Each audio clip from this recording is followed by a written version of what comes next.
Queen Elizabeth is meeting with Princes Harry and William and Charles today amid the uncertain future of the Duke and Duchess of Sussex and their relationship with the royal family. Last week, Prince Harry and Meghan Markle surprised the world when they announced their plan to step back from their royal duties and become financially independent. The news put the topic of race and the royal family back in the spotlight and how the British news media is covering the rift. Afua Hirsch wrote an opinion piece about this for the New York Times. And Afua joins us now. She's the Wallis Annenberg Chair in Journalism and Communication at the University of Southern California. Good to see you. Hi, Vlad. Great to see you too. Hi, Anne-Marie. Hey. So you write that racism played a role in Meghan Markle and Prince Harry's decision to step back. Explain to our audience what you mean by that. Well, from the very beginning of their relationship being made public, there were undeniable racist overtones to the press coverage around Meghan Markle's background in particular. She was accused of coming from gang-scarred Crenshaw, ran with headlines straight out of Compton. There was the suggestion that should the Queen ever wish to visit her family, she might get caught in a hail of bullets. She was described as having exotic blood that would mingle with the blue blood of the royals. She was also then linked in the most absurd way imaginable. Highly racialized crimes. She was accused of being directly involved in the mass murder, if you can believe this, of thousands because she and when a terrible fire killed many people in a multicultural part of London, she responded with a charity project that then saw her being linked to terrorists because allegedly there were terrorist elements at a mosque that had benefited from her charity work. This stands apart from the kind of coverage we've seen of any other royal. And yes, we do love attacking our royals in Britain. It's a national sport, a very toxic and damaging one, in my opinion. But in her case, it's taken on this blatantly racist layer. You know, Afua, and that is a tradition of racism that is veiled in this way. And so now the same perpetrators of this racist abuse are denying that it was ever a problem. Yeah, you know, you use the word veiled, and I would read some of the coverage about Meghan Markle and then do what you're never, ever supposed to do, which is dip into the comment section and just be disgusted with the things that people were writing. But then you remind us that the headlines were giving them, you know, permission to write some of that stuff because some of the people that were well known within the British media were encouraging this sort of characterization and saying, hey, it's okay to talk like this. Absolutely true. When her baby was born, when her husband, her son Archie was born, a well-known BBC figure compared their baby to a baby chimp. And then we saw the unedifying spectre of other senior media figures lining up to say there was nothing racist about that. You know, this kind of racism and the response to it really normalizes the idea that you can single out the only person of color in a very white institution. She really is vulnerable as the only person of African heritage in modern times to ever be at a senior level in the royal family. To single her out and direct this regular vitriol towards her. And let's not forget that Prince Harry, who doesn't have a reputation as a lifelong anti-racism campaigner, to be honest, also has said in an unprecedented move that the press coverage has been racist. So I think it would be impossible not to conclude that this is a factor in their decision to leave the country. And if you look at the statement they issued, they said very clearly that they want to raise their son away from this environment.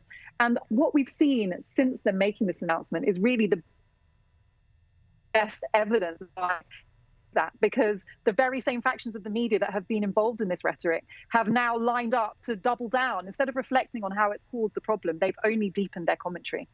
You know, Afua, we just showed a picture, which I want the director to put back up on the screen, showing that photo that you talked about, where you see Prince Harry and Meghan Markle leaving the hospital.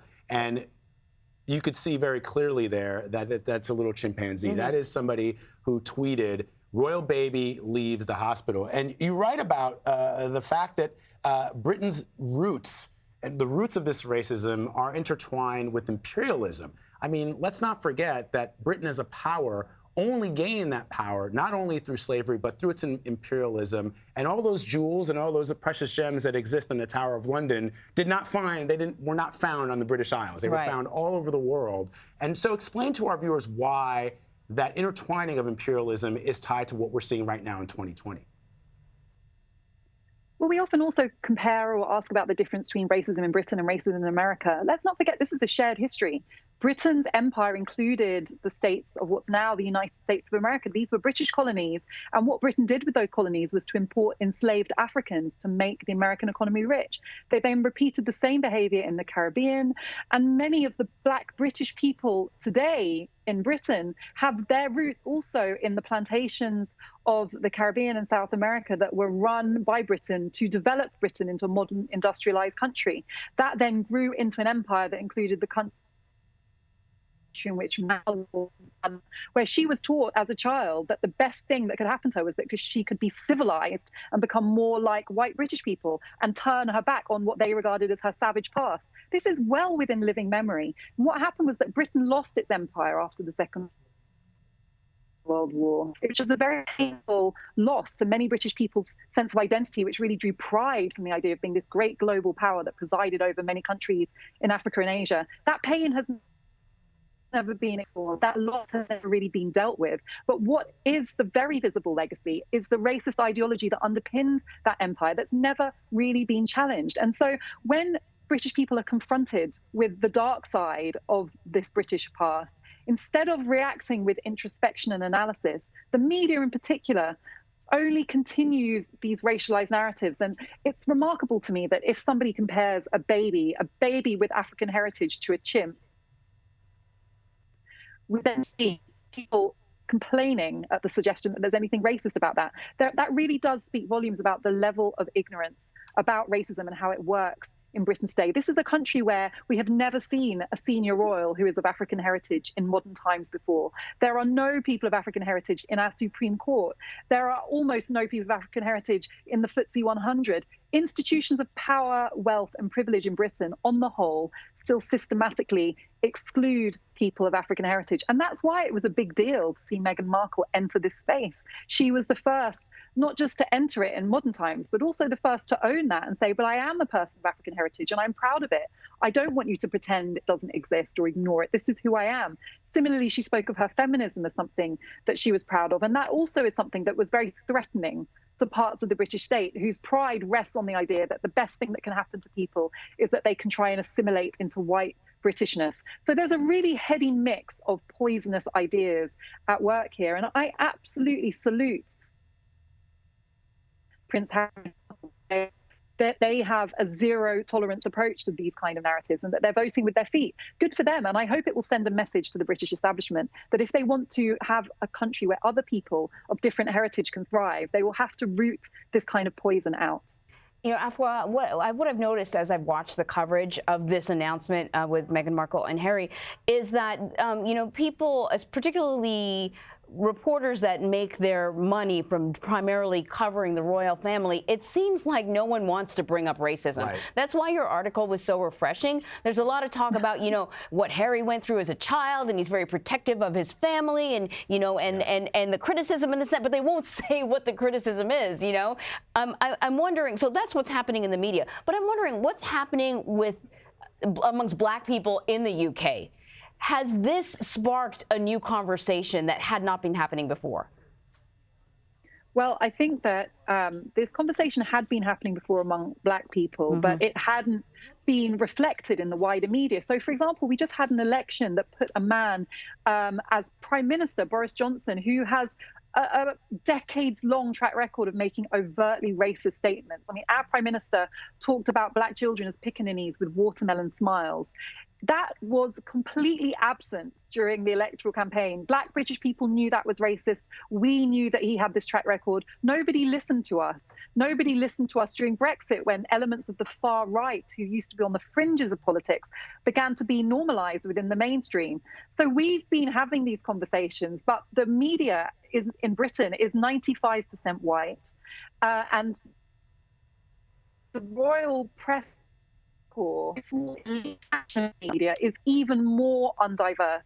So those voices just haven't been reflected. And my only hope for this is that people will wake up and realize that we have a different lived experience. We have a perspective that the establishment clearly still does not understand. And instead of attacking us for being honest and owning our perspective, they should listen to us. But unfortunately, you're absolutely right, Anne-Marie. The reaction so far has been to just pretend that race is not a factor. And I have to tell you, British people like the idea that racism is only something that happens in America. They're very comfortable criticizing racism in America. They refuse to believe that racism exists in Britain. Ironically, the country helps racism on a global scale. So I think it's really important that we bring some honesty and reality back into this debate. And I think that what Meghan Markle and Harry have done in being so clear in their intention is really to say, you can't ignore this. You can try, but it will keep coming back. And that's one reason that I continue to speak out, even though by speaking in this way, I get vilified. There are already many articles about me in the tabloid press today claiming that I'm inventing racism and playing the race card where it really doesn't exist. Yeah, and I just want to acknowledge for our viewers that you're dialing into us via Skype, which we absolutely appreciate. There's some communication issues, but we're hearing you loud and clear for almost everything that you're saying, Afua. One last question before we wrap this up.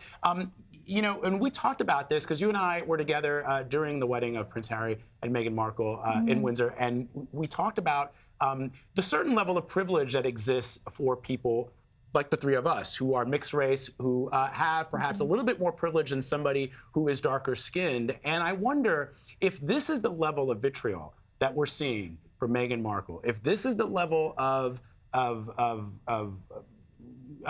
you know, when you see those headlines and you see those images, for somebody who looks like Meghan Markle, I wonder what life is like for somebody in Britain who is not as light-skinned, as fair-skinned as Meghan Markle is.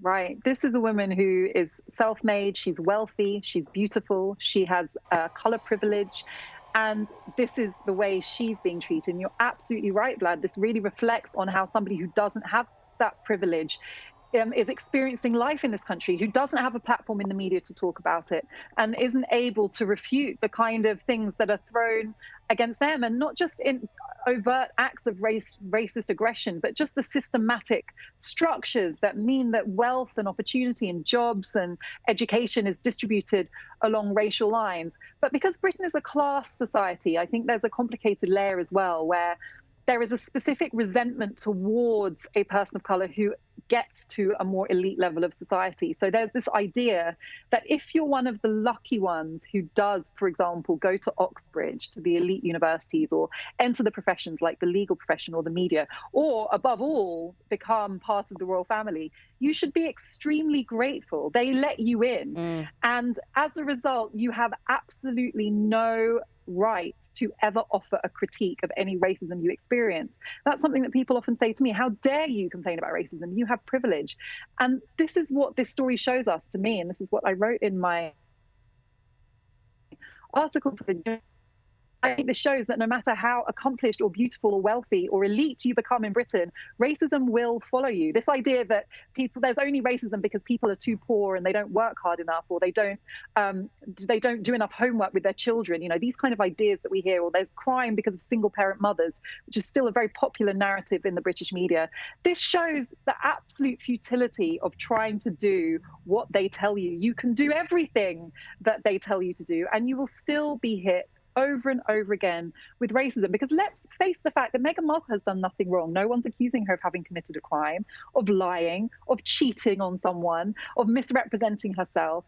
Her only crime is being who she is and the media not liking it. Nobody can point to a single allegation of wrongdoing other than that. And yet it's deemed appropriate to vilify this young woman, this mother, in that way. And I think that it really shows the absolute worst of humanity at work in this country. Afua Hirsch, it's always so great to have your perspective on matters like this. I encourage our viewers to check out your piece in the New York Times, Black Britons Know Why Meghan Markle Wants Out. It was published on January 9th. People can find it by Googling it. Thank you so much for spending some time with us. Yes, thank you for having me.